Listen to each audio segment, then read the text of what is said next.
আগামী 12 তারিখ দেশ কাদের হাতে বুঝাই দিবেন এটা আপনি সিদ্ধান্ত নেন।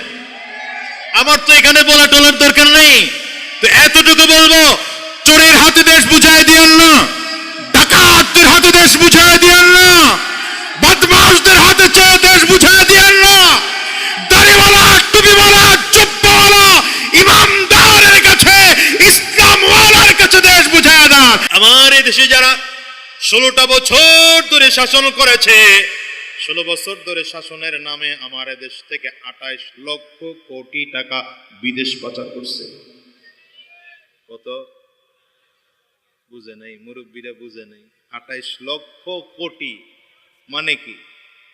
হ্যাঁ, আপনি চিন্তা করতে পারেন যে 1000 টাকার নোট যদি টাল করে রাখা হয়, 28 লক্ষ কোটি টাকা একসাথে রাখার জন্য কি পরিমাণ জায়গা লাগতে পারে।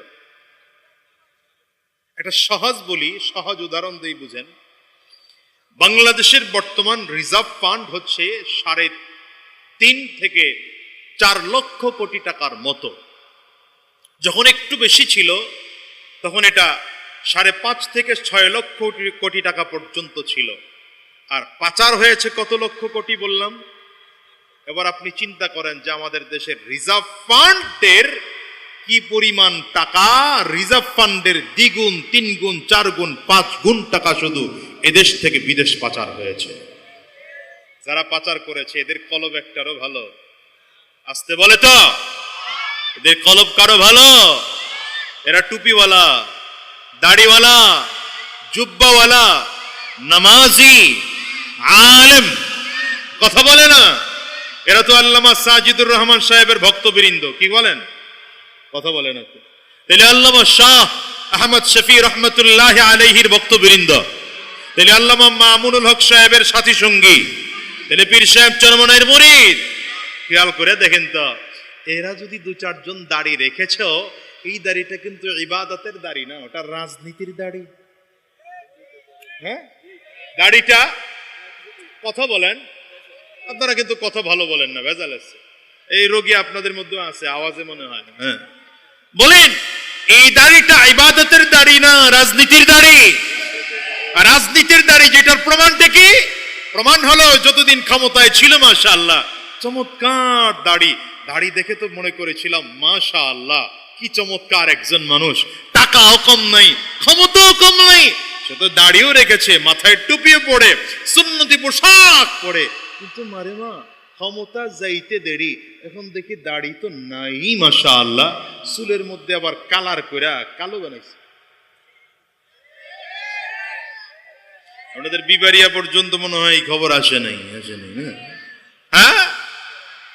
শুধু তাই না, পায়জামা পাঞ্জাবি খুলে লুঙ্গি আর শার্ট পরেছে, মাছের টলারে উঠেছে, নিজের জেলে পরিচয় দিয়েছে। আল্লাহ বলেন তারপরে বাঁচতে পারবি না, তারপরে বাঁচতে পারবি না, ঠিক কিনা আজ করে বলো। এই দাড়ি ইবাদতের দাড়ি না, এটা রাজনীতির দাড়ি। কি কথা বলেন না কেন? আর আমগো হুজুরগর দাড়ি তখনও ছিল আলহামদুলিল্লাহ, কথা কয় না তো, ইন্তেকাল পর্যন্ত থাকবে ইনশাআল্লাহ। কারণ দাড়ি যেদিন থেকে হয়েছে সেই দিন থেকে আজ পর্যন্ত দাড়ির মধ্যে কোনোদিন খুর লাগানোর সাহসই করি নেই।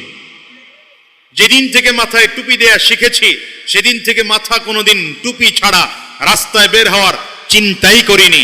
যেদিন থেকে নামাজ শুরু করেছি নামাজ ছেড়ে দেওয়ার চিন্তাই করি নাই। আমাদের নামাজ, আমাদের দাড়ি, আমাদের টুপি, আমাদের সুন্নতি পোশাক রাজনৈতিক নয়, ওটা ইবাদতের পোশাক। আর তোমাদেরটা রাজনৈতিক। না ঠিক না? এখন কিছু নেতা টেতা আছে না, এখনো মাশাআল্লাহ, এখনো নির্বাচন আসছে মাশাআল্লাহ, টুপিটারে খুব টাইট করে লাগায়া, আরে বাবা রে বাবা, সালাম, খালি সালাম আর সালাম। হ্যাঁ, ডানে সালাম, বামে সালাম, সামনে সালাম, পেছনে সালাম,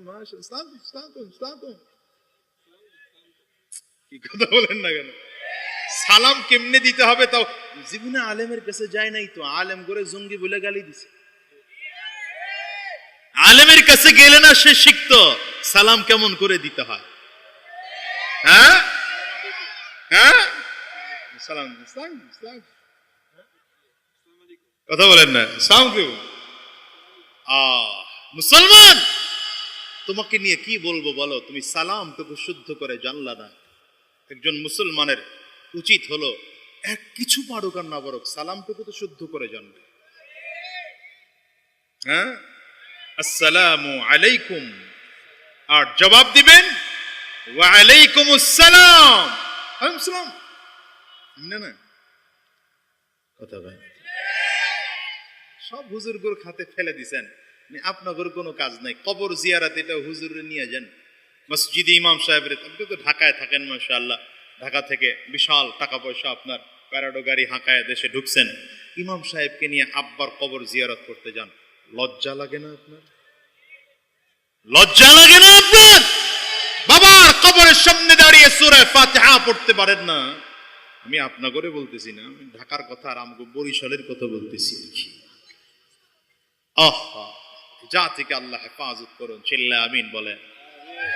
তো যারা এদেশ থেকে টাকা পাচার করলো বিদেশে, এদেশ থেকে যারা লুটোপুটে খেয়ে ধ্বংস করে ফেললো, বলেন তো এদের কারো আখলাক ভালো?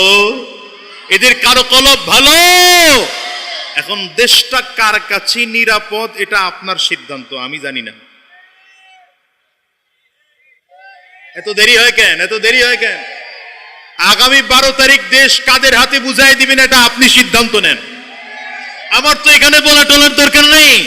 তো এতটুকু বলবো, চোরের হাতে দেশ বুঝাই দিয়েন না, ডাকাতদের হাতে দেশ বুঝাই দিয়েন না, বদমাশদের হাতে চেয়ে দেশ বুঝাই দিয়েন না।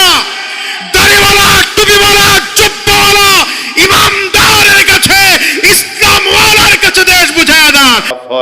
3 নম্বর, বেশি বেশি জিকির করলে জান্নাতের মধ্যে গাছ রোপণ করা হয়। মুসলমান, এই জন্য যখনই কোনো মজলিসের মধ্যে বসবেন, সুযোগ আসলে সুবহানাল্লাহ বলা যাবে কি যাবে না? চিল্লায় বলেন।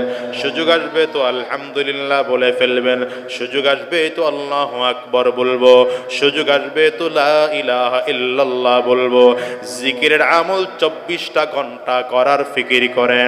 আসেন এবার যে আয়াতে কারিমা তিলাওয়াত করেছি, রব বলেন, এই দুনিয়ার মানুষ শোনো, লাকাদ কানা লাকুম ফি রাসূলিল্লাহি উসওয়াতুন হাসানা।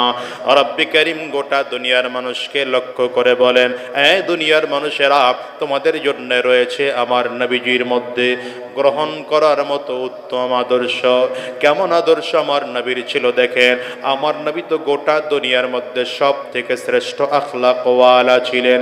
এই জন্যই তো আল্লাহ তাআলা আমার নবীর আখলাক বর্ণনা করার জন্য বলেন, ওয়া ইন্নাকা লাআলা খুলুকিন আযীম।